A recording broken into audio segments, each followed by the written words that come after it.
Smart commerce and management hub. Smart commerce and management హబ్లో ఇవాళ financial leverage గురించి తెలుసుకుందాం. Financial leverage means using borrowed money to invest in a business. అసలు financial leverage అంటే ఏంటి అంటే, మన బిజినెస్లో బారోడ్ మనీ అంటే ఏంటి, లోన్స్ కానీ డెట్ కానీ తీసుకుని బిజినెస్లో ఇన్వెస్ట్ చేస్తే అప్పుడు it shows how much A company depends on debt to increase the profits. ఇక్కడ మెయిన్గా ఏంటంటే డెట్ తీసుకుని అంటే ఏంటంటే అప్పు తీసుకుని మనం ప్రాఫిట్స్ని కనుక ఇంక్రీజ్ చేస్తే, ఒకవేళ డెట్ తీసుకుంటే ఎంత ఆ కంపెనీకి ప్రాఫిట్స్ ఎలా ఉన్నాయి అంటే ఇంట్రెస్ట్కి మనం ఎంత పే చేస్తున్నాం ఇవన్నీ చూస్తుంది అనమాట ఈ ఫైనాన్షియల్ లివరేజ్ అంటే. If the company earns more from using that borrowed money than it's paying in interest, it Boost profits for owners. ఏమని చెప్తున్నాడు, ఒకవేళ కంపెనీ కనుక మనీని బారో చేసుకుని అంటే అప్పు చేసి ప్రాఫిట్స్ కనుక ఎక్కువ ఎర్న్ చేసిందంటే ఇంట్రెస్ట్ పే చేసేదానికన్నా ఇట్స్ ఓకే, అప్పుడు కంపెనీ బాగానే వెళ్తుందని అర్థం. కానీ బట్ ఇఫ్ ఎర్నింగ్స్ ఆర్ లో ద డెట్ బికమ్స్ రిస్కీ. ఒకవేళ ఎర్నింగ్స్ అనేవి తక్కువ ఉన్నాయనుకోండి, అప్పుడు మనకు అప్పు అనేది చాలా రిస్కీగా మారుతుంది, ఎందుకంటే మనం మంత్లీ ఇంట్రెస్ట్ పే చేయాలి, అవునా. సో ఈ ఫైనాన్షియల్ లివరేజ్ ఏం చేస్తుందంటే, ఎలా డెట్ తీసుకోవటం వల్ల ఎంత ఇన్ఫ్లుయెన్స్ అయింది ప్రాఫిట్ అనేది, ఒకవేళ డెట్ తీసుకోవటం వల్ల మనం ఎంత ఇంట్రెస్ట్ పే చేస్తున్నాం అది ప్రాఫిట్స్ మీద ఎలా ఇన్ఫ్లుయెన్స్ అయింది, ఇవన్నీ తెలుసుకోవటమే ఫైనాన్షియల్ లివరేజ్. ఓకేనా. లివరేజ్ అనేది మనకి దేని మధ్య రిలేషన్ అనేది చూపిస్తుంది అంటే ఈబిఐటి బై ఈబిటి. ఈబిటి అన్న మనకి ఎర్నింగ్స్ ఆఫ్టర్ ట్యాక్స్, ఏదైతే ఈక్విటీ షేర్ హోల్డర్స్కి ఉన్న ఎర్నింగ్స్ అన్నా అన్నీ ఒకటేనమాట. ఓకేనా. అంటే ట్యాక్స్కి బిఫోర్ ఎర్నింగ్స్ ఎంత ఉన్నాయి, అలాగే ఇంట్రెస్ట్ బిఫోర్ ఎర్నింగ్స్ ఎలా ఉన్నాయి అని. ఎందుకు అంటే మెయిన్గా మనం ఇంట్రెస్ట్ కనుక ఎక్కువ పే చేసేస్తున్నాం అనుకోండి, అది ప్రాఫిట్స్ మీద ఎఫెక్ట్ పడుతుంది. అలా ఏమైనా ఎఫెక్ట్ పడిందా అని తెలుసుకోవటమే ఫైనాన్షియల్ లివరేజ్ పని. ఓకేనా. అలా ఎఫెక్ట్ పడితే మనం ఏం చేస్తాం, ఎర్నింగ్స్ అనేవి తక్కువ ఉంటాయి ఈక్విటీ షేర్ హోల్డర్స్కి ఇవ్వడానికి. ఓకేనా. అలాగే ఈపీఎస్ ఎర్నింగ్ పర్ షేర్ కూడా తగ్గిపోతుంది. సో ఫైనాన్షియల్ లివరేజ్ అసలు మెయిన్ కాన్సెప్ట్ ఏంటి అంటే, మనం డెట్ కనుక తీసుకుంటే, ఒకవేళ డెట్ కనుక కానీ లోన్స్ కానీ తీసుకుని మనం కనుక బిజినెస్ చేస్తే దాని ఇంపాక్ట్ ప్రాఫిట్ మీద ఎలా ఉంది అనేది. దీనికి ఫార్ములాస్ చూడండి. EBIT by EBT. Financial leverage formula ఏంటంటే ఈబిఐటి బై ఈబిటి. ఈబిఐటి ఏంటి చెప్పాను కదా, earnings before interest and tax. ఈ earnings before interest and tax ఎలా కనుక్కోవాలనేది లాస్ట్ వీడియోలో మనం చూసాం. ఈబిటి కూడా ఎలా కనుక్కోవాలనేది లాస్ట్ వీడియోలో చూసాం. ఓకేనా.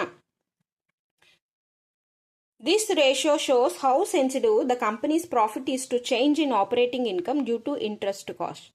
ఈ రేషియో ఏం చూపిస్తుందంటే, ఈ లివరేజ్ రేషియో మనకి ఎలా కంపెనీ ప్రాఫిట్స్ అనేవి చేంజ్ అవుతున్నాయి ఒకవేళ ఇంట్రెస్ట్ కాస్ట్ అనేది తీసుకుంటే అనేది చూడటమే ఫైనాన్షియల్ లివరేజ్ పని. ఓకేనా. లోకి వెళ్దాం. Let's take two companies. Company X has no debt, company Y has borrowed loan and pays interest. X అనే కంపెనీ ఉంది, వై అనే కంపెనీ ఉంది. ఎక్స్కేమో డెట్ లేదు అంటే డెట్ తీసుకోలేదు, లోన్ ఏమీ తీసుకోలేదు. వై మాత్రం లోన్ తీసుకుంది, ఇంట్రెస్ట్ పే చేస్తుంది. ఓకేనా. అప్పుడు company X company Y, debt ఏమో 0 కంపెనీ ఎక్స్ది, కంపెనీ వైది 5 lakhs, ఇంట్రెస్ట్ రేట్ 0%. ఎప్పుడైతే డెట్ లేదో ఇంట్రెస్ట్ 0. దీనికి 10% ఇంట్రెస్ట్ పే చేస్తున్నాం. ఇంట్రెస్ట్ ఎంత 10% అంటే 5 lakhs మీద 10% అంటే 50,000 ఇంట్రెస్ట్ పెయిడ్. దీనికి 0. సో ఈబిఐటి వాడు ఇచ్చాడు, ఎంత ఇచ్చాడు, 1 lakh ఇచ్చాడు. ఓకేనా. రెండు కంపెనీస్కి earnings before interest and tax 1 lakh. అలాగే ఈబిటి మనం కనుక్కోవచ్చు ఎలాగా, దీంట్లోంచి ఇంట్రెస్ట్ రిమూవ్ చేస్తే ఎర్నింగ్స్ బిఫోర్ ట్యాక్స్ వస్తాయి, అవునా. అది మనం ముందర వీడియోలో చూసాం. ఓకే, ప్రొఫార్మా చూసాం ప్రాఫిట్ స్టేట్మెంట్లో. 1 lakh, ఈ 1 lakhలో ఇక్కడ ఇంట్రెస్ట్ ఏమీ లేదు కాబట్టి ఈబిటి కూడా 1 lakh అవుతుంది. ఇక్కడ మాత్రం 1 lakh ఉంది కానీ ఇంట్రెస్ట్ 50,000 ఉంది కాబట్టి మనకి ఈబిటి ఏమైంది, 50,000. అంటే ఇంట్రెస్ట్ పే చేయటం వల్ల ఎర్నింగ్స్ బిఫోర్ ట్యాక్స్ అనేది తగ్గిపోయింది ఇక్కడ. సో ఫైనాన్షియల్ లివరేజ్ ఏమవుతుంది, సో ఫైనాన్షియల్ లివరేజ్ అనేది ఎఫెక్ట్ అయింది. EBIT by EBT formula 1 lakh by 1 lakh that is equal to 1. EBIT ఎంత 1 lakh వచ్చింది కదా మనకి, ఈబిటి కూడా 1 lakh. So 1 lakh by 1 lakh వేస్తే 1. ఇక్కడ 1 lakh by 50,000. So that is equal to 2. Financial leverage ఇక్కడ 2 ఉంది, ఇక్కడ 1 ఉంది. ఓకేనా. ఫైనాన్షియల్ లివరేజ్ ఎప్పుడు కూడా మనకి ఎంత తక్కువ ఉంటే అంత రిస్కీ కాదనమాట, ఓకేనా. ఎందుకంటే ఇంట్రెస్ట్ పే చేస్తున్నాం. ఇంట్రెస్ట్ ఎక్కువ పే చేస్తే మనకు ఆటోమేటిక్గా ఈబీటీ అనేది తగ్గిపోతుంది. ఈబీటీ తగ్గిపోతే ఏమవుతుంది, ఫైనాన్షియల్ లివరేజ్ పెరిగిపోయింది. లివరేజ్ పెరుగుతుంది అంటే మనకి రిస్క్ అనేది పెరుగుతుంది అనమాట, అంతే. నెక్స్ట్ ఇది combined leverage. Combined leverage shows how both operating and financial leverage together effects A companies profit. ఏమని చెప్తుంది, కంబైన్డ్ లివరేజ్ ఏంటి అంటే ఆపరేటింగ్ అలాగే ఫైనాన్షియల్ లివరేజ్ ఈ రెండు కలిపి కంపెనీస్ ప్రాఫిట్ని ఎలా ఇన్ఫ్లుయెన్స్ చేస్తున్నాయని తెలుసుకోవటమే కంబైన్డ్ లివరేజ్. ఫస్ట్ది ఆపరేటింగ్ లివరేజ్. ఆపరేటింగ్ లివరేజ్ నేను ఆల్రెడీ చెప్పాను, ఇది ఫిక్స్డ్ కాస్ట్ మీద మెయిన్ ఆధారపడి ఉంటుంది. ఇది దేని మధ్య రిలేషన్ చూపిస్తుంది, కాంట్రిబ్యూషన్కి అలాగే ఈబీఐటీ యొక్క రిలేషన్షిప్ అనేది చూపిస్తుంది.